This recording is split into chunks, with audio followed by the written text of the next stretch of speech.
Setiap ayat, setiap hadis, setiap kebaikan, setiap ibadat, semuanya memiliki batin, memiliki zahir, memiliki batasan dan juga pencapaian yang tiada puncak. وذكر لنا المثال بكلمة التوحيد لا إله إلا الله. Disebutkan permisalan kita mengucapkan kalimat tauhid, kalimat la ilaha illallah. المبتدئون من عموم المسلمين والمؤمنين المعنى عندهم الذي في قلوبهم عندما يقولون لا معبود بحق إلا الله. Ketika mengucapkan la ilaha illallah, pemula kaum mukminin ketika mengucap la ilaha illallah, makna yang tersirat, yang terlintas dalam batinnya, makna tersebut adalah tidak ada Tuhan yang berhak untuk disembah melainkan hanya Allah. Wa ahlul ihsan ma'a tahaqqquhum bihadha al-ma'na mudaf ilayhim aidan 'indama yantiqun bila ilaha illallah istish'ar ma'na la maqsuda illallah. Kalau pemula dalam batinnya tidak ada yang saya sembah kecuali Allah, namun orang-orang yang telah mencapai ihsan, orang-orang yang menengah, saat mengucapkan yang terlintas di dalam batin mereka adalah tiada yang saya tuju melainkan Allah. Maksud dan tujuan saya hanya Allah. Fahum bila ilaha illallah yatanazzahun an qasdi ghairillahi fi kulli qaul wa fi'l wa haraka wa sukun. Mereka orang-orang mulia tersebut di dalam pengucapan la ilaha illallah yang mereka maksud adalah mensucikan diri mereka dari menuju dan bermaksud kepada selain Allah, apapun dan siapapun selainnya. Wa haula yaqulun la ilaha illallah fayazdad imanuhum wa haula yaqulun la ilaha illallah fayazdad imanuhum wa yazdad yaqinuhum bitakhallus min qasdi siwallah. Dari kelompok tersebut mengucapkan la ilaha illallah, kelompok ini mengucapkan la ilaha illallah dari kelas-kelas yang berbeda, tetapi masing-masing saat mengucapkannya bertambah iman mereka, bertambah yakin mereka kepada Allah Ta'ala, bertambah pendekatan mereka kepada Allah. وأهل المعرفة الخاصة من ورائهم يقولون لا إله إلا الله ومعهم معنى لا معبود ولا مقصود إلا الله ومعهم زيادة يستشعرون عندما يقولون لا إله إلا الله لا موجود إلا الله أي لا موجود بذاته ولا حقيقة في الوجود إلا لله الموجود وما سواه فخلقه وفعله. Dan orang-orang yang telah mencapai puncak daripada ahli irfan yang memiliki ma'rifah kepada Allah Ta'ala yang khusus, ketika mereka mengucapkan la ilaha illallah, mereka pun yang tersirat di batin mereka selain tidak ada yang saya sembah kecuali Allah, tidak ada yang saya maksud dan saya tuju kecuali Allah. Dan juga ada hal yang ketiga, tidak ada yang ada pada hakikatnya ini melainkan hanya Allah Ta'ala, yakni keberadaan yang hakiki adalah milik Allah Subhanahu wa Ta'ala, keberadaan yang terdahulu, keberadaan yang abadi, yang tiada awal, yang tiada akhir. Bahkan di dalam sifat, di dalam perbuatan enggak ada melainkan hanya Allah Subhanahu wa Ta'ala. Fanahnu wal ardu was sama' wa ma bainaha lam takun mawjuda wa hiya haditha fa wujuduha hadath bi ijad Allah Ta'ala wa kulluha taqbalu al adam fa aina al wujud al haqiqi lillahi wahda. Dan kita semua dan juga langit dan bumi dahulu tidak ada, namun diadakan oleh Allah Subhanahu wa Ta'ala. Allah yang mengadakan kita semuanya, maka keberadaan kita adalah dengan diwujudkan oleh Allah Ta'ala, tapi wujud yang hakiki hanyalah milik Allah Subhanahu wa Ta'ala. Wa ahl hadhihi al-martaba al-'aliyah yaghusun fi ma'na la mawjuda illa Allah fayastaqir fi qulubihim nur ash-shuhud alladhi qala anhu zainul wujud أصدق كلمة قالها الشاعر كلمة لبيد على كل شيء ما خلا الله باطله فيحدث عندهم معنى لا إله إلا الله لا مشهود إلا الله.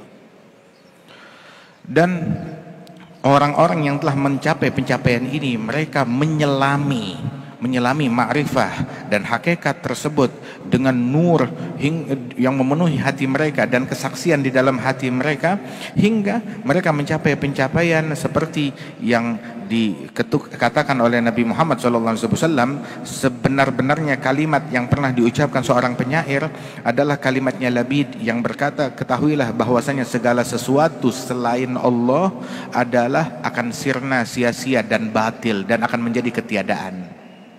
وكلنا نقول لا إله إلا الله ولكن في أي المراتب كل واحد منا. Kita semua berucap la ilaha illallah, tetapi kita mengucapkannya dalam martabat dan kelas yang mana? بكثرة تكريرها مع الحضور يرتقي الإنسان في هذه المراتب. Dengan banyak mengulang-ulangnya disertai pemahaman dan kekhusyuan, dia akan mencapai pencapaian yang tinggi, akan menapaki, menanjak kepada tangga-tangga pengenalan kepada Allah yang lebih tinggi. وبتلقيها عن المتحققين بها يسهل العبور إلى الارتقاء في مراتبها. Dan dengan menerimanya kalimat tersebut kepada orang-orang yang telah mencapai hakikatnya, maka akan lebih mudah bagi orang itu, bagi muslim itu, untuk menapaki, menjajaki peringkat-peringkat pengenalannya. وأعظم من قالها من الخلق وأعلى من تحقق بها رسول الله محمد صلى الله عليه وسلم. Dan makhluk yang paling teragung di dalam mengucapkan kalimat ini dan mencapai hakikatnya yang tertinggi adalah Nabi kita, Nabi Muhammad sallallahu alaihi wasallam. خصه الله تعالى بتحقيق علمها وقال في القرآن فاعلم أنه لا إله إلا الله.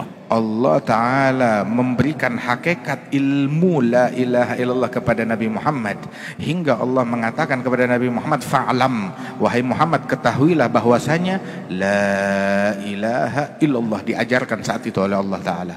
وتلقاها عنه الصحابة فهم أولى الأمة بالتحقق بها لأنهم أخذوها من لسان أعظم متحقق بها. Dan para sahabat Rasulullah, mereka talaqi langsung kalimat ini dari Nabi Muhammad yang merupakan pakar yang paling ahli di antara semua makhluk akan kalimat ini, maka sehingga para sahabat yang bertalaqi dari sumbernya, mereka menjadi pakar-pakar yang paling mengerti di antara umat ini akan kalimat la ilaha illallah. وروى الإمام أحمد في مسنده أن رسول الله صلى الله عليه وسلم كان عنده مجموعة من أصحابه فقال هل فيكم غيركم يعني من أهل الشرك واليهود قالوا لا فأمرهم أن يرفعوا أيديهم ويقولوا لا إله إلا الله فلقنهم إياها 3 مرات فلما قالوها قال إن الله قد غفر لكم. Diriwayatkan oleh Imam Ahmad di dalam musnad beliau bahwasanya Nabi Muhammad sedang duduk bersama para sahabat. Kemudian Nabi bertanya, apakah ada di antara kalian orang-orang selain kelompoknya kita, selain kalian, yakni adakah di antara kalian orang non-muslim ataupun juga orang munafikin? Maka bilang, tidak ya Rasulullah, ini kita semua adalah orang-orang yang kepercayaanmu, orang-orang terdekat dengan Rasulullah.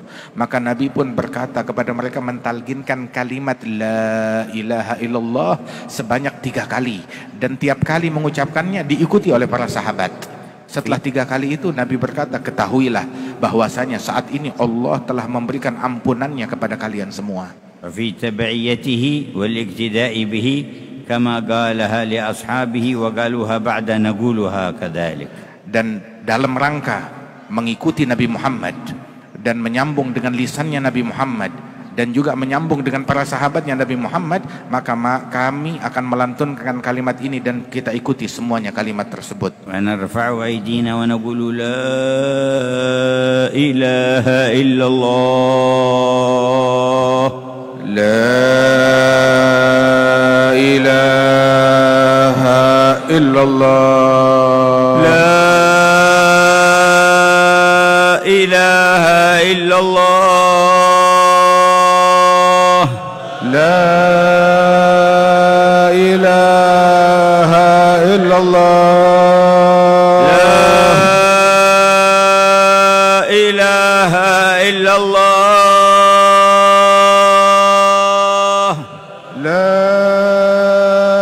إله إلا الله محمد رسول الله محمد رسول الله صلى الله عليه صلى الله وعلى عليه آله وعلى آله وصحبه وسلم وصحبه وسلم في كل لحظة أبدا في كل لحظة أبدا عدد خلقه عدد ورضا خلقه نفسه ورضا وزنة نفسه عرشه وزنة ومداد عرشه كلماته ومداد كلماته. اللهم حققنا بحقائقها يا الله واجعلنا berikan من kami خواص hakikat. أهلها واغفر لنا كما غفرت لهم. Jadikan kami sebagai orang-orang yang khusus dari ahlinya, dan ampunkanlah kami sebagaimana Engkau ampunkan mereka. فأكثروا منها ما استطعتم. Perbanyak kalimat ini sebisa kalian. وجاءنا في الحديث أنه صلى الله عليه وسلم قال: من قال لا إله إلا الله الملك الحق المبين في كل يوم 100 مرة كانت له أمانة من الفقر وأنسا من وحشة القبر واستفتح بها باب الغنى واستقرع بها باب الجنة.